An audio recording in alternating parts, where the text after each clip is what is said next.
Ever wonder why your relationships start like a fairy tale and end like a thriller? The relationship cycle of a fearful avoidant usually follows a somewhat predictable 4-stage loop in these relationship stages. I'm Mandy Bonds, and I help women to recover from toxic love by reclaiming their self-worth and self-trust through rewiring their subconscious mind.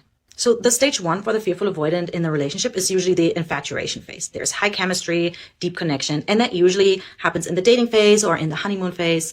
And this is where fearful avoidants are very present. They want to emotionally connect with you. They have really deep conversations. They really want to get to know you, and they are really great listeners. And feelings can start to develop early for a fearful avoidant. So that then they actually tend to people please, and they start the codependency. They give themselves up for their partner. They cancel all the plans that they have with anybody else just for their partner. They don't communicate their boundaries. They're basically all in.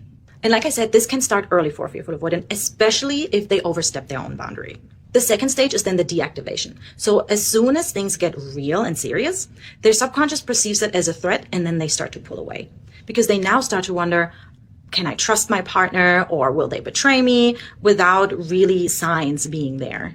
And stage 3 is then the power struggle phase, where the push-pull creates chaos. And an FA can get into the power struggle really early than other attachment styles, I would say, because they start to test their partners. They pitch fights or they check their phones because of their trust core wound, and they want to predict their partner's behavior. Stage 4 is then the crash, the total emotional burnout, or a sudden exit. This is when they then sabotage the relationship because the subconscious mind takes over. The subconscious core wound of trust, the fear of betrayal, is bigger than maybe the connection they have to that person.